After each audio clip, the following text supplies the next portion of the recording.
Hey, what's up, YouTube? Look here, man. If you like these videos, hit like and subscribe. You know, we appreciate it. We're gonna have a lot of content coming here in the near future. I got some of the old ones, man. Some of the guys can tell you some real live stories how to survive inside them federal prisons, the penitentiaries, and just trying to educate you guys on the importance of making good decisions so you don't have to go down that road. Because some guys don't make it out, and then when you do get out, man, you got to start all over. You know, and that's the whole push towards this information that we're gonna be putting out here in the near future. Is to educate the youth.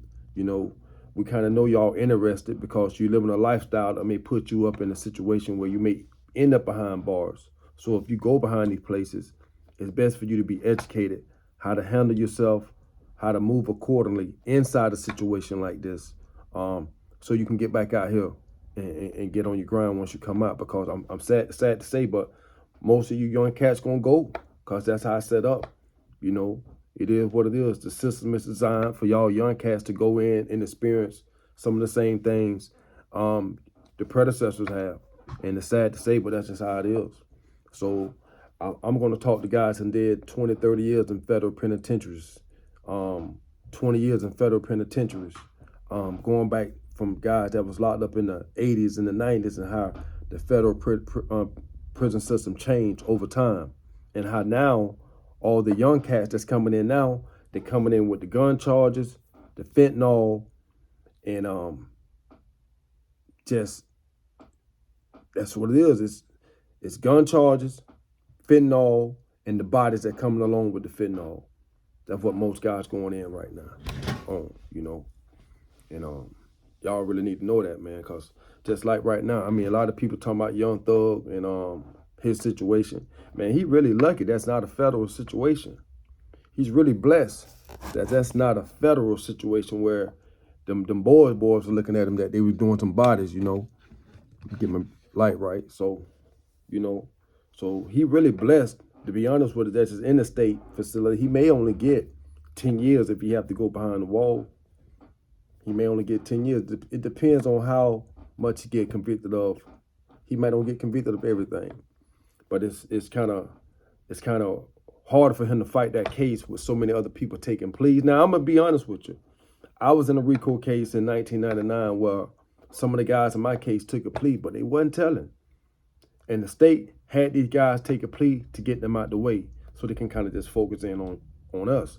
So the guys in my Rico case, they pled out to a misdemeanor and only got time served. They didn't plead out to no racketeering. All them charges was wiped away. So it's a difference. See, it's a difference that you plead out to something totally different than what they charged with. With Young Thug, them situation, these guys are pleading out to the Rico charge. In our case, we wasn't pleading out to the Rico charge. It wasn't nobody in my group pled out to the Rico charge itself. It was something else other than Rico, like conspiracy to possess cocaine. That's a misdemeanor. They copped out to the conspiracy to possess. That's a misdemeanor. You see, that's not copping out to a racketeering. If I plead out to the racketeering situation, I just admitted that I'm guilty of whatever you say we did. And that's what's going on with Young Thug's situation. Everybody that is copping out, they copping out to the bigger charges of racketeering. They admitting that they are involved in a gang situation. If some of them guys could have fought and got out of the gang situation and could have said, hold on, we not in no gang. That's just my homeboy. I don't know what you're talking about. We ain't in no gang. We in a record label. Yeah, I know him. That's it. But we ain't in no gang. The whole key was to get out of the gang situation and just say I'm a standalone individual. And I don't know nothing about no gang activity. Yeah, that's my partner over there, but we ain't in no gang. Once you commit to copping out to the gang or the Rico status, you saying, yeah, I'm guilty of this and I'm guilty of this. And you got 7 guys now done copped out saying that they guilty of participating in gang activity, meaning that y'all together as a group. Rico status, meaning that if y'all don't break this up, we're going to keep going on. This is going to be a situation where it's harder for him to fight that case. He going to have to cop out at the end of the day. Because if he go to trial and he lose and they find him guilty of everything, they might try and ban him. But if all his homies cop out, it ain't no need for him to stand up and try and fight something that he might don't win. I mean, he may come out. I don't know. But if I was in this situation and I seen all this going on, I tell him, man, give me the best thing, cop, man. What you can give me, 10 years? Let me get 10 years to go. That's what I do. If I assume at this point I can't win this case, ain't no sense to me keep putting money out there, keep hoping and praying, and I'm sitting here like see, now you sitting like a dummy. If you see all your homies, your soldiers standing up around you, folding, and you still want to go to trial, because all these niggas gonna tell. At this point, I don't know if nobody ever said this, but at this point, you have to look yourself in the face and, man, hold on, man. Tell my lawyer, man, what the best offer you can give me? Can you give me 10 years? You know? Can you give me 120 months? And I've been in here 2 years, fight it out under 2 years, try and get me 120 months, and I cop out so we're going to get this shit over with. Ain't no sense of dragging this shit on. I mean, that's what I would tell him. Hey, homie, young thug, nigga, homie. I don't know what your lawyer telling you, but he really wants your cake. He really wants your pay because you're going to keep paying him. Homie, if you don't feel like going to do 120 months, try and get him to get you 120 months and get up out the way. That's what I tell you. I don't know if you got no real homies in there rapping with you. But if it was me, I'm telling you, homie, look at here. Get you 120 months and get out the way. You're going to still be straight. You'll do about 8, maybe 6 in Georgia, and you'll be out.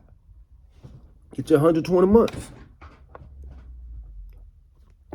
I'm just keeping it 1,000. Now, you'll be a fool to go in that courtroom. See, you ain't been in under pressure like that. I'm telling you just from experience. I don't know who you got around you, because a lot of these guys you had around you, they ain't got the experience. I'm telling you from experience, homie. Get you 120 months and get out the way. That's all I can advise you. Young Thug, you hear, if this message get to you or some of your people, if this message get to you or some of your people, tell Young Thug to get him 120 months and get out the way.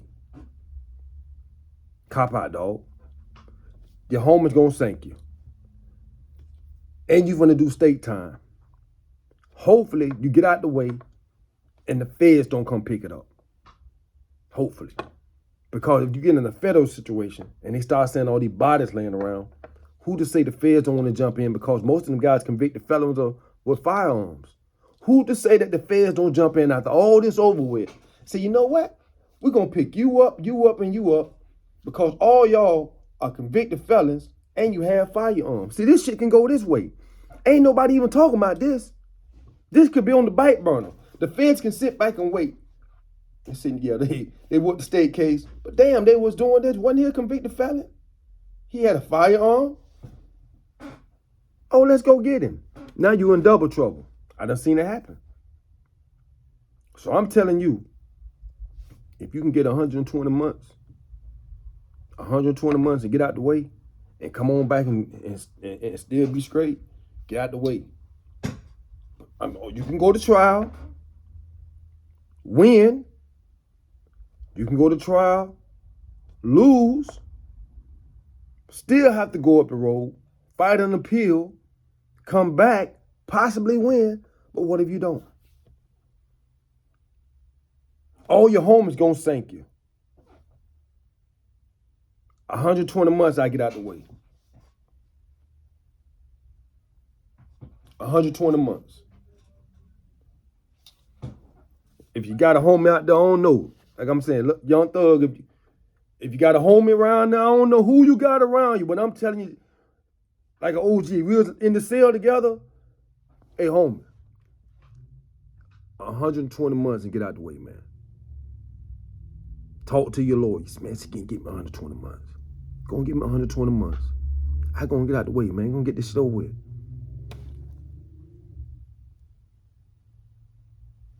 So that's my advice. That's my best advice to you, man. So hopefully it make it to the right person and y'all can let him know. Because I don't know who he got around him, but the people here around him, They ain't set up for this. They don't know nothing about going to court. They don't know about plea bill. They don't know what they doing. Them niggas taking the first thing coming and going home. Because them people say, you can go home tomorrow. You can go home tomorrow, boy, if you do this. So, there it is, bro. The best advice I can give Young Thug is to get your 120 months and get out the way. Make it happen or you capping.